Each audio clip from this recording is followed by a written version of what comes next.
Yo, let me ask you something. How many times have you had a great business idea but thought, I don't have the money to start? Yeah, I totally get it. Most people think that you need $50,000, $100,000 or even more sitting in your bank account to actually start an event space. But here's the truth. You don't actually need your own money, not even close. I'm gonna show you exactly how to get $100,000 in funding for your first event space using a system that has worked for over 600 people. And the best part about it, you can do this even if you don't have perfect credit and no business experience. So if you're ready to actually build something, watch this and let's go. So why is credit stacking the fastest way to get funded? Well, first and foremost, what does credit stacking even mean? Why does it even work so well for events-based funding? Essentially, what credit card stacking is pulling different credit card lending products from every single bureau and getting approvals based on the strength of your credit profile. So what that typically comes down to is if I have a great credit profile with Experian, with Equifax, or with TransUnion, well, essentially what I can do is triple up on approvals to get more funding for my business. So why are banks willing to even do this? Well, in simplest form, they don't really know. If you have one bank that pulls from Experian and you have one that pulls from TransUnion, one that pulls from Equifax, well, when you are applying for these individual lending products, they don't actually know that you're doing this. Equifax isn't telling TransUnion, hey, they're applying. TransUnion isn't telling Experian, hey, they're applying. They don't know. Unless you have a bank that reports to all three, again, they don't know. So what is an actual realistic funding scenario? Well, take somebody who has an 800 credit score. Somebody has an 800 credit score across the board, Equifax, Experian, TransUnion. Well, how would they go ahead and do that? Well, first and foremost, I want you to understand something. The credit score is not the be all and end all. It's more about the credit profile. I would actually rather have somebody who has a 680 credit score, but has an extremely strong credit profile. And I'm talking like 100% payment history, less than 10% utilization, than somebody who has an 800 credit score, but they've got a ton of collections, they've got a bankruptcy or whatever the case may be. Fact of the matter is, it'd be extremely unrealistic for somebody to have a 800 credit score with those derogatories. So let's take something realistic. Let's say, for example, we have somebody who has an 800 credit score, they have a 100% payment history, they have very low utilization, they have very low inquiries, etc., etc., etc. If the application process, which we'll talk about in another section, is done right, this person can get upwards of $100,000, $200,000 plus of 0% interest credit in order to go ahead and fund their business. Now, I know you're probably thinking like, okay, Brian, like what if I don't have an 800 credit score? Well, even if you have a 680, 700, whatever the case may be, the biggest thing is the strength of the credit profile. So let's take an example of a real life client. For anonymity purposes, let's call them Mark and Cindy. So Mark and Cindy had to actually come into Event Space Elites, didn't have a lot of credit or whatever the case may be. So what we did is we did our credit stacking assessment with our credit and funding advisor, who has helped us fund well over $15 million in personal and business funding. And what we did is essentially we built a funding sequence, which I'll talk about in another section. So what we did is we took a look at the credit profile and said, okay, cool. They already have existing relationships with this bank, with this bank, with this bank. They have a strong credit profile in these particular areas. These are the banks that we feel they have the highest likelihood of getting approved for. We took that and we applied in a very, very sequential manner. We knew exactly what to go ahead and go with the application. And it also super helps if you have what's called a relationship banker. The reason behind that is because a lot of times if you are applying by yourself,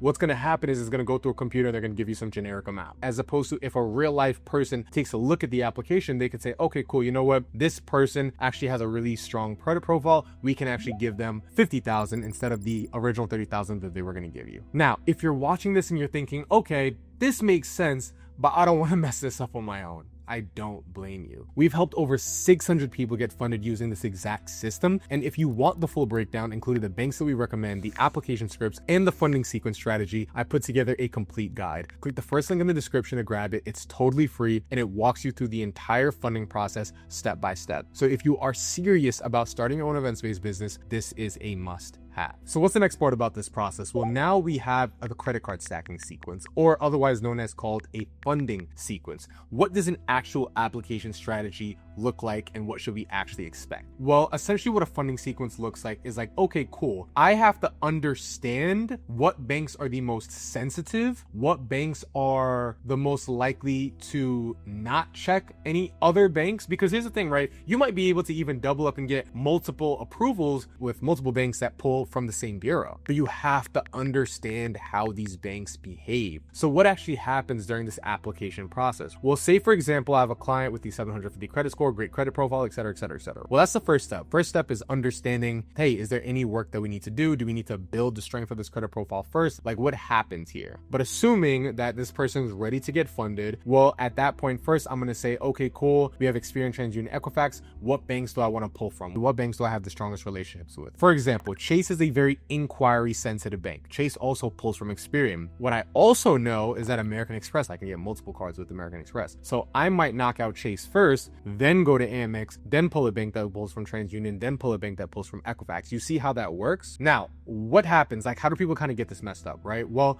unfortunately, a lot of times people get denied or get low limits because they simply just don't know the sequence. Either that or they don't have as strong as a credit profile of it as they believe they do. Or they are just getting denied or getting low limits through the algorithm of the bank or through underwriting, and then they don't have an actual relationship with a relationship banker to have somebody actually get it pushed through. So it's a common question, Brian, like, what do I do if I get denied? Well, the number one thing that I would say at this point is try reconsideration. Typically, banks have something called a reconsideration department, where if somebody goes online and they apply automatically and it says denied or it's a low limit, they can call the reconsideration department and say, hey, look, listen, can you take a look at my credit profile? I only got approved for 10K. I was really hoping and I really believe that I could get approved for 20,000. Most people simply don't use this because they just simply don't know it exists. But it is a very, very common thing for anybody who does understand the funding game, who does understand the credit game. And reconsideration can easily increase your approval amount because, one, again, it's a real person that's looking at your credit profile, and two,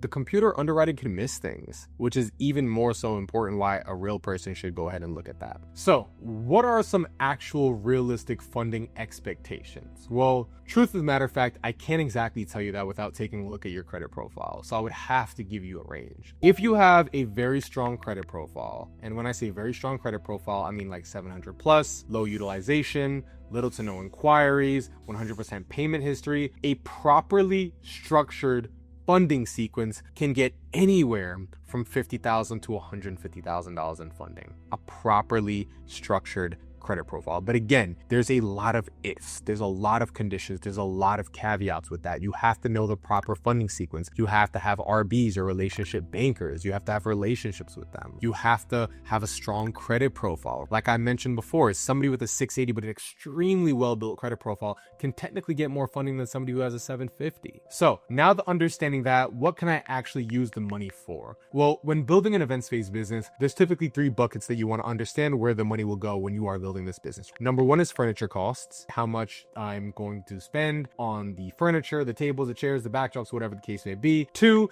is the moving cost, first month rent, last month rent, security deposit, CAM, tenant expenses, whatever the case may be. 3, we have build out cost, building out the actual location. Whether you buy it or you lease it, you still have to build it out. Things like lighting, things like electric, things like plumbing, things like flooring, things like painting. All these different things have to come in. Not to mention that, but if you are really looking to break into your business, well, you gotta have money for marketing. You got to have some money for emergencies. What if the GC takes longer? What if permits take longer? What if the electric blows? All these different things need to be allocated for, need to be taken into consideration going into this business. But overall, all in all, this amount of funding is more than enough to get profitable. When you follow our system, and I can only talk for our Event Space Elite system specifically, I can't talk about anything else, but when you follow our system, you can be making money month 1. And that's the goal. What we do is we have a system for pre-marketing the event space business, which is like, hey, before the property is even done, we are making money. But unfortunately, a lot of people wait until the space is completely built out and they're $100,000 in debt before they even make a dime. That's just not the best way to go ahead and do it. So how can event deposits actually fund the business from day 1? Well, take a look at it this way. If you open up an event space, say you come into Event Space Elites, you get your event space in a couple weeks, and you sign a lease by day 30, okay? Well, day 31, you can technically start making money. If you are pre-marketing utilizing the exact same system in the 4 buckets of content that we talk about in our videos and times our program, whatever the case may be, and it's properly structured, the Instagram is properly structured, the ads are on, your Book a Tour funnel is ready to go. Well, somebody could come in day 31, see your pro forma, see your projection, and book. I've seen it happen a ton of times. So with that being said, say for example, you have, let's just throw a random number out there, like a $10,000 booking, right? And somebody puts a 20% deposit. Well, that's $2,000. A couple of those and you're paying your rent. So how does this scale? How do we go over and over and over again? Well, the key thing that we tell a lot of our clients is that the first few months, you want to absolutely be taking that money and reinvesting it back into the business. We don't want to be buying flashy Bentleys or trying to go and get 2, 3, 4, 5 different locations. To an extent, we actually have some clients who are doing so well that they actually want to go ahead and get a second or third location. We have some clients who are on their third location already. But the thing about it is that we have certain benchmarks that we look at before a client